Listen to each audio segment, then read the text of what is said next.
ঘটনা সংঘটিত হ'ল মাগুৰমাৰীত। এইটো পুৰাপুৰি উদ্দেশ্য প্ৰণোদিত, কাৰণ যিবিলাক মহিলা বা ব্যক্তিয়ে নিজৰ ঘৰখন পোৱা নাই বুলি অভিযোগ কৰিছে, এজ পাৰ গাইডলাইন্স হিচাপে যিটো কণ্ডিশ্যন আছে কোনে কোনে ঘৰ পাব, PMAY-U বা PMAY-G যিকোনো পৰিয়ালে একবাৰহে পায়, দুবাৰ নাপায়। কাৰণ দৈমু বসুমতাৰী তেওঁ অভিযোগ কৰিছে তেওঁ ঘৰটো পোৱা নাই, ই অলৰেডি PMAY-U বেনিফিটেড মানে আৰবানৰ ঘৰ পাইছে। অৰ্জুন বসুমতাৰী আৰবানৰ ঘৰ পোৱা আৰু লগতে বাগী তেওঁ ঘৰ পোৱা। তো এইটো হৈছে গাইডলাইন, চৰকাৰী গাইডলাইন হিচাপে আমি কাম কৰোঁ আৰু আমি ব্লকৰ নিৰ্দেশ মতেহে কাম কৰোঁ। যিকোনো সুবিধা অসুবিধা আহে আমি BDO ছাৰৰ লগত কথা পাতোঁ, BDO ছাৰে আমাক যি কথা দিয়ে গাইডলাইনটো দিয়ে, সেই গাইডলাইন হিচাপে আমি কাম কৰোঁ। আৰু যোৱাকালি এটা কথা কৈছোঁ যে চেঁচাপানীৰ মানুহ একো নাপায়, এইটো হ'ল IBS স্কিমৰ লিষ্ট। মোৰ মাগুৰমাৰী VCDCত 67টা IBS স্কিম এপ্ৰুভ হৈছিল, তাৰ ভিতৰত 15টা চেঁচাপানী বড়ো বস্তিৰ।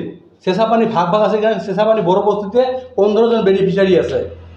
তাৰপিছত এইটো হৈছে ঘৰ কটা যোৱা। ইয়াত মাৰ্ক কৰিছোঁ যে যোৱাকালি যে আহিছিল অৰ্জুন, দৈমু বা বাগী, সিহঁতে যে ঘৰ পাইছে ইয়াত পুৰাপুৰি মাৰ্ক কৰা আছে। আমি ব্যক্তিগতভাৱে কাৰো ঘৰ কাটিব নোৱাৰোঁ, কাকো ঘৰ দিব নোৱাৰোঁ। এইকাৰণে কালিৰ ঘটনাটো যিটো দুখজনক ঘটনা, এইটো পুৰাপুৰি উদ্দেশ্য প্ৰণোদিত আৰু ষড়যন্ত্ৰমূলক। তো কালিৰ ঘটনাটো মই একেবাৰে নাকচ কৰিছোঁ। ইয়াত আমাৰ চেয়াৰমেন বা ভাইচ চেয়াৰমেন কাৰো হাত নাই, এইটো সম্পূৰ্ণৰূপে গাইডলাইন হিচাপে হৈছে।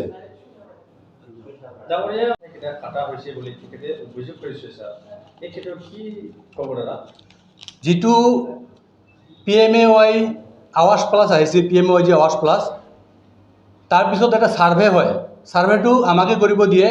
আমি ছাৰ্ভে কৰিছোঁ, ছাৰ্ভে কৰাৰ পিছত দেখিছোঁ যে যিবিলাক আৰবানৰ ঘৰ পাইছে সিহঁতৰ ঘৰটোতো আমি দিব নোৱাৰোঁ।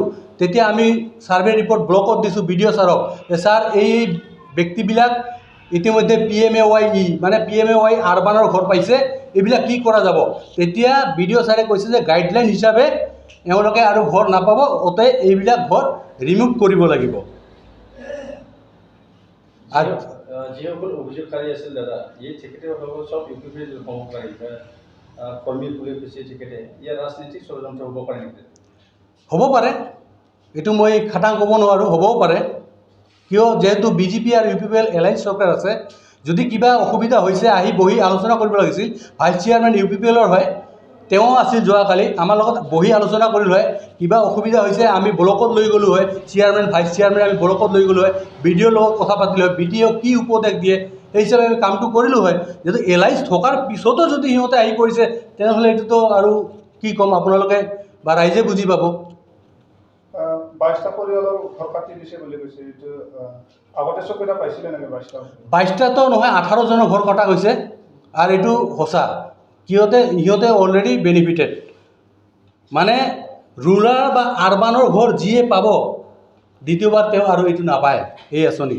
এই মহিলাকেইটা আৰু এটা অভিযোগ কৰিছে ছাৰ, যিকেইটা VCDC যিমান চৰকাৰী আঁচনিসমূহ আহে, যেনেকুৱা বেনিফিচিয়াৰী আহে, এইবিলাক কিন্তু একো নাপায় বুলি তেখেতে অভিযোগ কৰিছে। মানে কিমান সঁচা? মই চেয়াৰমেন হৈ প্ৰায় আজি 3 বছৰ হ'ল। মই চেয়াৰমেন হোৱাৰ পিছত 12টা চিলাই মেচিন পাইছোঁ, 150 কম্বল পাইছোঁ আৰু মছাৰী পাইছিলোঁ 150টা। মেম্বাৰ হিচাপে মেম্বাৰক দিয়া হৈছিল। ইয়াৰ বাহিৰে আজিলৈকে 3 বছৰত কোনো চৰকাৰী অনুদান অহা নাই। মইতো অলপ আগত কৈয়ে দিলোঁ, IBS যিটো স্কিম আছিল 67টা IBS 67 IBS আমাৰ স্কিম এপ্ৰুভ হৈছে। তাৰ ভিতৰত 15টাই যি অভিযোগ কৰিছে, যি গাঁৱৰ পৰা আহি, সেই গাঁৱৰে 15টা আছে স্কিম। এতিয়া আপোনালোকে মোৰ গাঁৱত, মোৰ VCDCত 6000মান ভোটাৰ আছে, যদি এটা গাঁৱতে 15টা পাইছে 67, পাৰ্চেণ্টেজ হিচাপে কিমান আহিব পাৰে? এইখিনিতে আপোনালোকে বুজিব, ৰাইজে বুজিব লাগে যে আমি চেঁচাপানীৰ মানুহবিলাকক অৱজ্ঞা কৰি আছোঁ না চেঁচাপানীৰ মানুহক দি আছোঁ। মই গোটেইখিনি 67টাতো চেঁচাপানীক দিব নোৱাৰোঁ। মোৰ 20খন গাঁও আছে, 20খনৰ ভিতৰত চেঁচাপানী এখন, অকল চেঁচাপানীতে 15টা পৰিছে। 67ৰ পৰা যদি 15 যায় চেঁচাপানীত, থাকে 52টা, 19টা গাঁৱত মাত্ৰ 52টা স্কিম পাইছে, IBC স্কিম। ধন্যবাদ।